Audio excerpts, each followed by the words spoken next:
I didn't look up from my mimosa. I'd been waiting for this call for 3 weeks.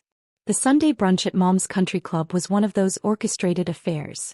White tablecloths, fresh flowers, the kind of place where silverware doesn't make noise when it touches the plate. 18 family members were present. Parents, aunts, uncles, cousins, my grandmother. My sister Sarah had chosen the venue carefully. Maximum audience for her triumph. She'd been talking for 20 minutes about the sale. The Waterfront Condo.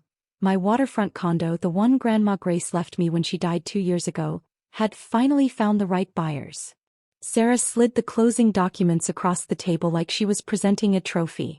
The contract showed $625,000. The buyers, a retired couple from Chicago, were already scheduling movers for the following Friday. Sarah had received the earnest money deposit, $62,500. I've already allocated the funds, Sarah announced, pulling out her phone to show a spreadsheet. $20,000 for the new inventory system. $15,000 for the marketing campaign. $10,000 for the website redesign. $5,000 for the trade show booth. Her artisanal soap company. The one that had been launching for 3 years, burning through family loans and credit cards. Mom reached over and squeezed Sarah's hand. We're so proud of you for being resourceful. Dad nodded.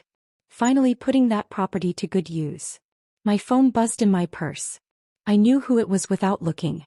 I excused myself to the restroom, walking past the floor-to-ceiling windows overlooking the golf course. The air conditioning hit sharp and cold after the warm dining room. The voicemail was from Patricia Morrison, senior fraud investigator at Coastal Title and Escrow. Her voice was professional, clipped, the kind of tone that suggested she'd made this type of call many times before. Miss Chen, this is Patricia Morrison from Coastal Title and Escrow's Fraud Division.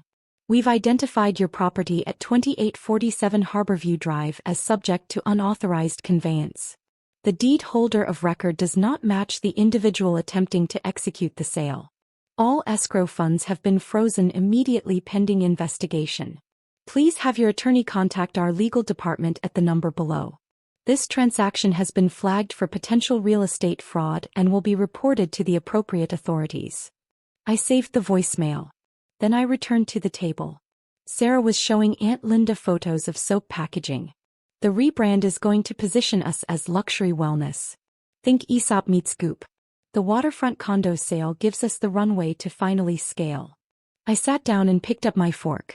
The eggs Benedict had gone cold, but I took a bite anyway. Hollandaise sauce coated my tongue rich and heavy. Sarah, I said quietly, who signed the closing documents? She didn't even look up from her phone. I did, obviously. Someone had to handle it. And the deed? I asked.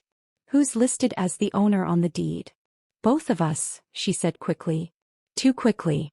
Grandma left it to both of us. That's when I knew she'd convinced herself of the lie. For 3 years she'd been telling herself that Grandma's will somehow included her name.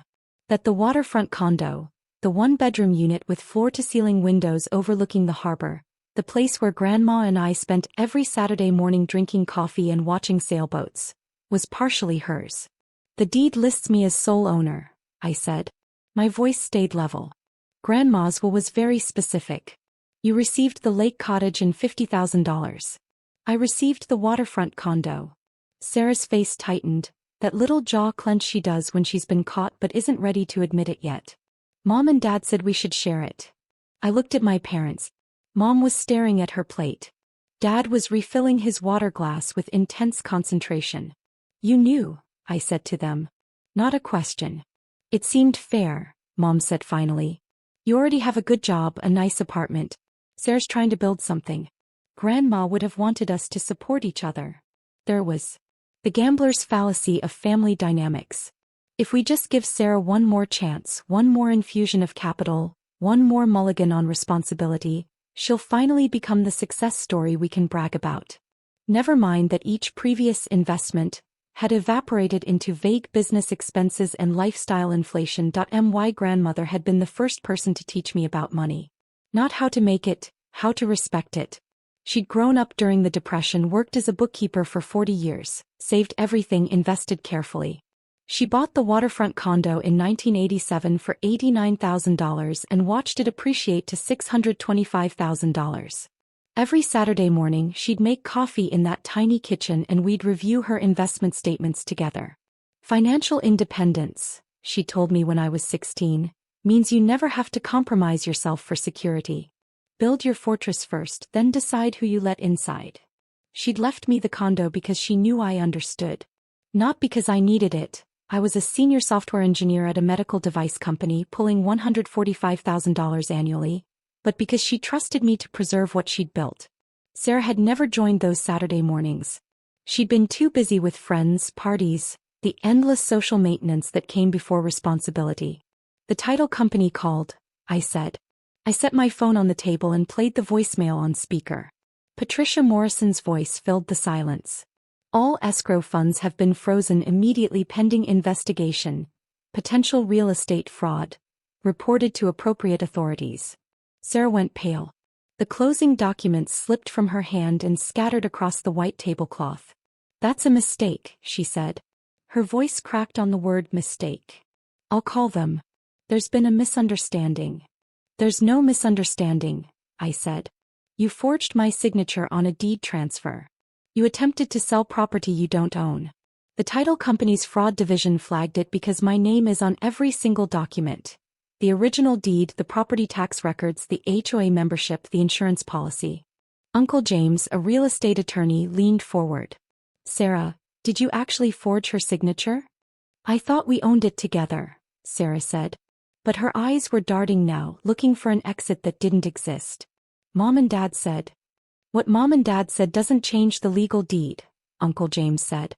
His voice had shifted from family gathering pleasant to attorney taking deposition. Did you sign your sister's name on any documents? Silence. The power of attorney, Cousin Rebecca said suddenly. She was an accountant, always the one who remembered details. Remember? 2 years ago, after Grandma's funeral, Sarah said she needed Michelle to sign a power of attorney for estate administration. Was that real? I'd signed it. 1 week after Grandma's funeral, exhausted from grief and funeral planning and family logistics. Sarah had brought papers to my apartment, explained that the estate needed multiple signatures for various accounts and properties, that a limited power of attorney would make everything easier. The document had been notarized. I'd barely read it. I trusted my sister. The power of attorney was for estate administration, I said. It expired 6 months after probate closed. That was 18 months ago. Uncle James pulled out his phone. I'm texting my paralegal. If she used an expired power of attorney to forge a conveyance, that's criminal fraud. The DA's office prosecutes these cases aggressively because it's often tied to elder abuse and exploitation. I didn't exploit anyone, Sarah protested. Grandma was already dead. You exploited Michelle, Aunt Linda said quietly. You exploited her trust. The table had gone silent. 17 faces were turned toward Sarah now. My cousin Emma's children, ages 6 and 8, sensed the tension and stopped coloring. Even the waiter approaching our table veered away without taking drink orders. I pulled out my own phone and opened my email. I've been documenting everything, I said. I began reading aloud, letting each email serve as its own small revelation, its own microclimax. March 15th. Email from you requesting access to the condo for maintenance inspection. I said no because the HOA handles maintenance. April 2nd. Email from you asking if I'd consider selling. I said no. April 18th. Text message saying you'd found a buyer willing to pay fair market value. I responded that the property isn't for sale. May 1st. Email from you with a purchase agreement attached, asking me to just look it over. I responded that I'm not selling and please stop asking. I scrolled further. May 10th. You texted Mom asking her to talk sense into Michelle about the condo. May 15th. You posted in the family group chat that you'd finally found a solution to the condo situation. I responded, what situation? It's not for sale. May 22nd. You sent me a Zillow listing for the condo. I called you. You said it was just a test to see what it might appraise for. The listing went live the next day. Sarah's hands were shaking now. She picked up her water glass, set it down without drinking. May 29th, I continued. I received a call from a buyer's agent asking about showing availability. That's when I contacted the title company directly and spoke with Patricia Morrison. I explained the situation. She opened an investigation file and flagged the property in their system. June 3rd. You signed the purchase agreement without my knowledge or consent. June 5th. Earnest money deposited. June 10th. Title company's fraud division contacted my attorney. Yesterday, you spent $50,000 of the frozen escrow money that you'll now have to return. The math was starting to register on faces around the table. Frozen funds. Fraud investigation. Return the money. Wait, my cousin David said. He was a financial analyst, quick with numbers. You spent $50,000 from escrow? Before closing. I thought the sale was going through, Sarah said. Her voice had gone small. The buyer seemed committed. I needed to place the inventory orders before the trade show. That's embezzlement, Uncle James said flatly. You took funds from an escrow account for a transaction you weren't authorized to execute. The buyers can sue you. The title company will definitely sue you. And if the DA decides to prosecute, you're looking at felony fraud and embezzlement charges. Mom was crying now. Dad had his head in his hands. I felt nothing. Not satisfaction, not anger, not even sadness. Just the cold clarity that comes from watching someone destroy themselves while you stand at a safe distance. This wasn't about revenge. I'd never wanted this confrontation. I'd wanted my sister to be trustworthy. I'd wanted my parents to respect my boundaries. I'd wanted my grandmother's legacy to be preserved the way she'd intended. But when someone decides to steamroll your boundaries, sometimes the only thing you can do is let them hit the wall at full speed. The ghost ledger, I said. I'd been keeping it in a notes app on my phone for 2 years. Not for this moment, I hadn't known this moment was coming, but because I needed to track the cost of being family with people who didn't value me. Every time you called me selfish for not sharing the condo. Cost equals self-doubt, weeks of questioning whether grandma made a mistake choosing me. Every family gathering where you made jokes about me hoarding real estate. Cost equals shame, feeling greedy for respecting a will. Every time mom and dad took your side. Cost equals trust, the foundational belief that my parents would protect my interests. Every time I second-guessed installing that security camera in the condo after you asked for keys. Cost equals peace of mind, the exhausting vigilance of protecting yourself from family.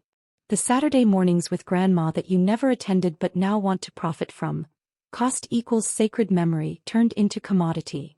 I put my phone away. The balance doesn't zero out. It never does. Patricia Morrison called my attorney 40 minutes later while we were still at the table. The buyers had been informed. They were withdrawing their offer and demanding return of their earnest money plus legal fees.